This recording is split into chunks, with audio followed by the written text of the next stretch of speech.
Chapter 8 ब्राउनविन 30 सितंबर। मेरे साथ जो कुछ भी हुआ मैं उसके लिए ज़रा भी तैयार नहीं थी।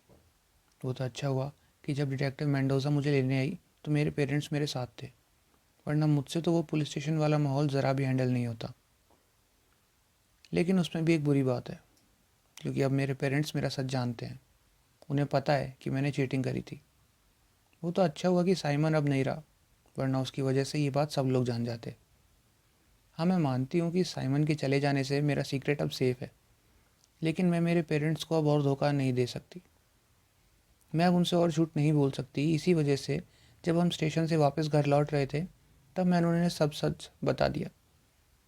मैंने उन्हें समझाने की कोशिश भी करी कि ये सब बस हो गया, लेकिन मेरे लाख सफाई देने के बावजूद भी मुझे दिख रहा था कि वो छला हुआ महसूस कर रहे हैं। मेरी मॉम ने एक शक भरी नज़र से मुझे देखा। मैं इतना तो समझ चुकी थी कि वो मुझसे क्या पूछना चाहती हैं, इसलिए मैंने उनके पूछने से पहले ही उनसे कहा, मैंने चीटिंग ज़रूर करी है, लेकिन मैं कोई कातिल नहीं हूँ। मैंने साइमन को कोई चोट नहीं पहुँचाई। लेकिन मेरी बातों का तो जैसे उन पर कोई असर हुआ ही नहीं। शायद अब मैं उनका विश्वास खो चुकी हूँ। इसलिए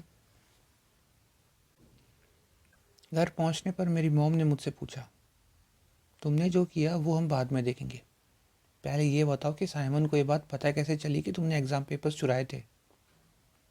उनके इस सवाल का जवाब तो खुद मेरे पास भी नहीं था, इसलिए मैंने उनसे कुछ नहीं कहा और अपनी नज़रें नीचे कर ली और सोचने लगी कि साइमन ने मेरे बारे में जो लिखा है वो तो सब सच था, लेकिन क्या उसने जो बाकी लोगों के बारे में लिखा है वो भी सच है।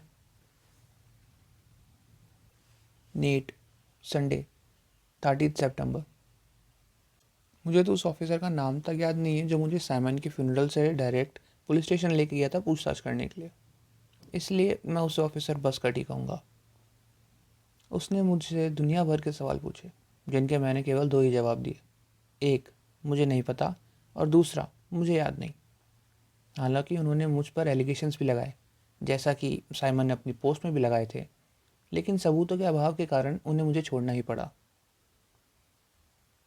स्टेशन से वापस घर आते वक्त डिटेक्टिव लोपेस ने मुझे समझाया कि इन सब में फंसना मेरे लिए कितना हानिकारक साबित हो सकता है। ऐसा भी हो सकता है कि पुलिस वाले केस को जल्दी बंद करने के लिए मुझे ही बलि का बकरा बना के लोगों के सामने पेश कर दे, लेकिन मुझे खुशी इस बात की है कि पुलिस ने मुझे अकेले को इसमें नहीं घसीटा। उन्हें तो लगता है कि हमने चारों ने मिलकर इसे अंजाम दिया है। डिटेक्टिव लोपेस ने मुझे घर ड्रॉप किया, लेकिन मेरे दिमाग में अभी भी अशांति फैली हुई थी, जिसके चलते मैं कब अपनी बाइक लेके ब्राउनविन के घर जा पहुंचा इस बात का एहसास तो मुझे खुद नहीं हुआ। मैं ब्राउनविन के घर के बाहर खड़ा था, क्योंकि अब डिनर का टाइम हो चला है, इसलिए मुझे अंदाज़ा था कि मुझे उसके घर के बाहर कोई नहीं मिलेगा। लेकिन मेरा अंदाज़ा गलत साबित हुआ। मुझे नहीं पता अचानक कहाँ से उसके डैड मेरे सामने आ गए, जिन्हें देखने के बाद हड़बड़ाहट में मेरे मुंह से एक ही सवाल निकला, क्या ब्राउनिन घर पे है। मुझे नहीं पता कि मैंने इतना टुच्चा सवाल क्यों पूछा, लेकिन बस वो एक मोमेंट था जिसमें ये हो गया। इसके जवाब में ब्राउनिन के डैड ने मुझसे कहा, तुम नेट लगते हो है ना, तुम नेट ही होगे। देखो, मैं किसी तरह की कोई परेशानी नहीं चाहता, और ना ही मैं इन सब में पुलिस को और इन्वॉल्व करना चाहता हूँ, इसलिए तुम्हारे लिए अच्छा यही होगा कि तुम चुपचाप यहाँ से चले जाओ। उनकी आवाज़ एक रिक्वेस्ट से ज़्यादा एक ऑर्डर जैसी लग रही थी, इसलिए मैं भी बिना समय गंवाए वहाँ से निकलने लगा। उनके इस रवैये से एक बात तो साफ़ हो चुकी थी कि हमारे बीच में एक लाइन खींची जा चुकी है, जिसकी एक तरफ मैं अकेला रह गया हूँ, एक बलि का बकरा बन के।